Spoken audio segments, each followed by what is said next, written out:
All right, this is going to be a pretty well-known fly. I can't admit to fishing this very often because I don't. I'm not too familiar with it. It's going to be the Zug Bug. That's going to be the final product when we're all done here. Pretty well known. Imitates a lot of different things. Stone flies. I've seen in quite a few writings that it's a good imitation for an Isonychia. I'm not gonna lie to you, I don't see that, but I'm certainly no expert on it. How this could imitate an Isonychia is beyond me, but that's what they say it does. I don't know. I think sometimes we give trout a little too much credit if they're mistaking that for an Isonychia. They are morons. So let's go through how to tie this thing here. So in the vise, I have a size 14 curved nymph hook. I've got a little bit of lead-free underbody on there, 0.015. The weight that provides is probably completely negligible, but what it does do is it does help with the taper of the body. So I throw a little bit of weight on there, and that'll help a little bit. So I'm just gonna lay down a thread underbody, double that back. And the first thing I'm going to tie in is the tail material. So for the tail, this fly calls for peacock swords. That's those wild looking little fibers there on the side. I'm going to grab a chunk of get about 5 of these things. This is another thing too. What's turned me off this fly here is you got this real brittle tail material. I'm not quite sure how that holds up, but it's a real popular fly. A lot of people use it, so I assume it's very, very productive. So I'm just going to tie all those in, hold them tight while I bring my thread all the way back down to the end of the fly. And once I get my thread to this point, before I move my way back up, what I'm going to do is I'm going to take a little bit of gold wire. All right, sorry, I kind of stuttered a little bit there. It was laying on my desk and I couldn't pick it up with my fingers. But anyway, wire is really easy to tie in back to front. So to save on some wraps here, as I move my thread forward, I'll get that wire tied in, and I'll come in here and get rid of those fibers. So I'm going to bring my thread back up to the front here, and I want to kind of cover that underbody there, that wire underbody, with thread and get a little taper going to my body. And you can kind of see how my thread is splitting apart. What I'm using here is UTC 70 in wine. The wine color is just something I do. I really like the color. So anytime I'm tying a nymph that doesn't have a bead head on it, wine is usually the thread that I use. I'm not going to sit here and say, hey, you're going to catch more fish, or it does this, or it does that. It really doesn't do anything. The depth of my logic as to why I use it is I like it. That's it. There you go. So that's why I use this color. And as you can see, UTC is a flat thread. But as you wind it and wind it and wind it, what it does is it bunches up on itself and becomes, kind of all coiled up. So see right now how you can see the flatness in the thread? That's because what I did is I stopped winding it and I spun my bobbin counterclockwise, and I kind of unraveled the thread. And now it's going to lay flat again, and I'll bring that down. Let me fill in that little gap there. You don't really need to have a perfect taper to this. The material we're going to use is going to be some peacock, so there's barbs sticking out all over the place. It's not really going to matter. All right, so what I'm going to do, I'm going to take a few strands of peacock herl. And what I'm going to do is, you can see here, I took it from the eye portion. The fibers that come off of the eye are, in my opinion, much, much better to use for this fly and really for a lot of flies. And the reason why I say that is if you buy some pre-packaged herl, just a big package of peacock herl, those fibers they're pretty bulky. Are they going to slim down in the water when it gets wet? Yes. But I do still like a little bit of a slimmer profile to my peacock flies. So I like the fibers that you pull off of the eye. I use those almost exclusively. And what you really should do is check in your community. If you have anybody in your area that has actual peacocks, they drop their tail feathers and they're readily available. And the natural stuff is way better than what you buy in the store. I'm thankful enough to work in a rural school district, and I have a parent that has peacocks and brings me peacock all the time. I appreciate it, but the amount that she gives me is more than I could ever use in 10 lifetimes. So, all right, so what I'm going to do is I'm going to take these fibers and be kind of gentle with them because I tied them in at the tip, which is the weakest part. And I'm just going to give this a little spin. Yep, there you go. See, and that definitely can happen. To be honest with you, I tied them in a little aggressive, like really, really tied them in at the tip, so I kind of saw that coming. But if that happens, let's back our thread off. Let's get those tips that we have tied in there. Let's get those out of there. And just slip that back in there, tie it back in again. I'm going to use the same fibers, tie it in at the tip. Now, obviously, you know, with them breaking as easily as they broke, you might think, well, okay, well, why are we using this as a body material? Well, when you use peacock as a body material, you're not using it in a manner where the actual tensile strength is really going to matter. You're wrapping it around the body and then reinforcing it with some wire. So I'm going to get one wrap going there. And all we're going to do after you coil that up a little bit is we're just going to make some touching wraps up the body, continuing to go a little bit easy on it until you get into the bulk of the material. As long as you're still wrapping the tips, there's still going to be some weakness there. Peacock really, at the end of the day, is a pretty weak material. But you got to use it. I mean, that's, like I said, the fish seem to love peacock. No idea why. Okay, so once we get to the front,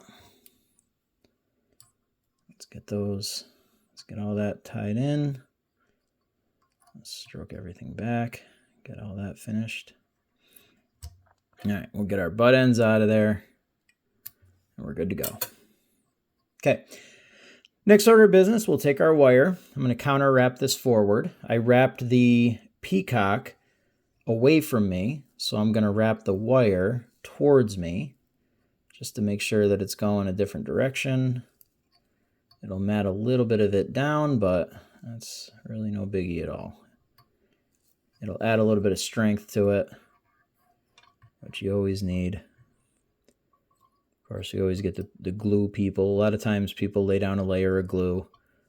That's, I mean, you've heard me talk about that before. Will it help? I mean, marginally. It really doesn't do too much. The wire will keep this intact just fine.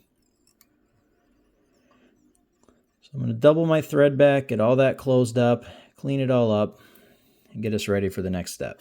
Okay, so I'm going to take these tails and I'm just going to give them a snip, even them up.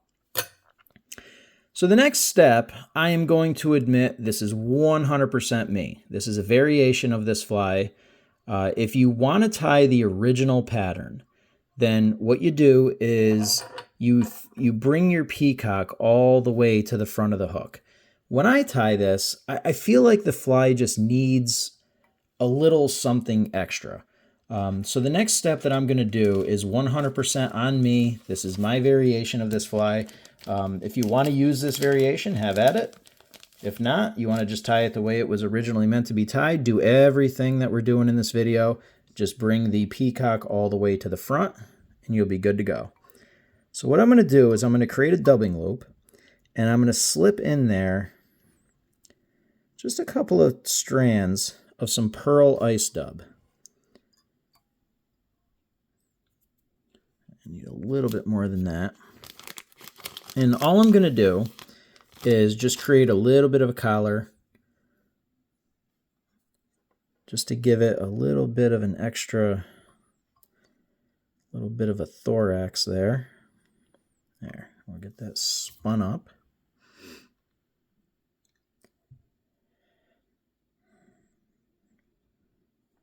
All right. Oh, geez. The whole thing slipped right out of my pliers. How'd that happen? Oh, well. Get it back in there, and what we'll do is we'll give this a few wraps. Just want to give it a nice little ice dub collar. There is another material that I really like that if you don't want to go this route, one other material you can use, once I tie this off and get a free hand, I'll grab it for you because I was actually using it. If I tie these in a size 16 or smaller, generally I'll use this other material. Let me just get this out of the way real quick. This is good stuff. This is Semperfli Micro Glitz. I use this a lot on my Euro nymphs for a collar. It's just a little bit of a tighter material. This is really, really good stuff. I use the ice dub for the size 14s on this, and I'll use that Semperfli Micro Glitz on a 16. So I'm just going to go in and trim this out. I want a few strands kind of splaying around, having some fun, but I don't really want the ice dub to dominate the fly. And it's going to be mostly covered anyway. So I just want a nice little ice dub thorax there. And again, if that's not your thing, be more than welcome to eliminate it. That's just something that I do. Just feel like that fly could use a little something extra on the thorax. All right, let's see. Next order of business here is we're going to tie in some partridge. I always separate 1/2 of the feather. I always strip 1/2 off because if you use the entire feather, when you tie soft hackles, I see a lot of soft hackles that I feel bad saying this because I mean at the end of the day, really, who am I? But man, are they overdressed. I think soft hackles should really only be tied with 1/2 of the feather. If you use that whole feather, it just really, really overdresses the fly. There's just too many fibers, too much material. And it really, really takes away, the body of the fly, whatever the fly is supposed to be. It's just too much. So if you're going to wrap a soft hackle, strip off one side, only use 1/2 of it, and that'll give you the look you want. I don't know what the hell just happened there, but all of my threads slid forward. I'm going to have to redo that. Popped right out of there. This is a mistake video. This is less of a Zug Bug video and more of a how to handle some mistakes, because there's definitely been some stuff screwed up here. But that happens. A lot of times you see these videos and stuff. I could easily just redo the whole thing with no mistakes, but when you see all these flies out there, that I'm telling you, mistakes are made all the time. Thread breaks, I mean, you name it. So let's get this around. Get your thumb in there to make sure that those fibers aren't all stuck together. And once we get a couple of wraps, I'm going to come in here with my thread, tie that off. And before I really cinch it down, I'm going to come in here with a nice sharp pair of scissors and just actually, I think this would be a better job for my razor blade. Just nudge that right up onto the thread and just get that to snip right off. All right, we'll take all of our fibers, stroke them back, and just cover all of them with your thread so that they can angle themselves back. That's kind of what we're looking for. All right, final order of business is I've got a mallard feather here, and obviously you can see I've pretty much cut off the entire thing. So all I'm going to do is I'm going to take where the fibers stop, and I'm just going to lay that right on top, and I'm going to mash it down with my index finger to make sure that that doesn't move at all. And I'm going to take some wraps, get that cinched down.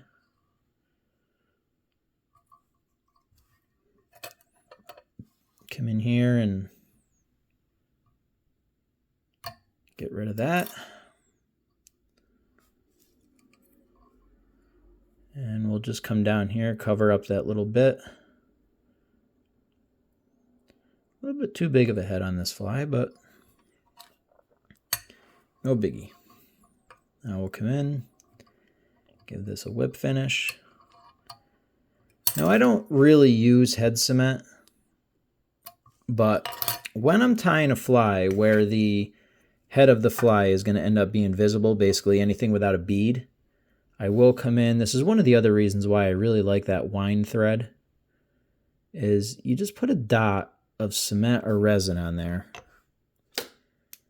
It just finishes it up with that real nice glossy look. I think it adds a real nice element to your fly. And again, you know, does that catch fish or not? Who the hell knows? But I really like a fly that I'm happy with coming off the vise. I think that just makes a big difference for me. And the final step, we're going to take this mallard, and about the length of a typical wing case, we're just going to slide our scissors in there and give that a snip. You might catch a partridge fiber or two, but who cares? And that is it. That is the famed Zug Bug. That is a imitation of a bunch of different things. Stonefly imitation, isonychia imitation, a lot of different things. But I don't really have a whole lot of experience fishing it, but very, very popular fly. I like tying it because it's got all kinds of cool stuff going on, and it's a really cool looking fly. You know, I want to tell myself this year will be the year that I start trying it, but I say that every year. You know, last year was the year of the Prince Nymph. I said I'll try that, never did, but we'll see. But either way, cool fly. Any questions or anything, just leave them in the comments. Thanks.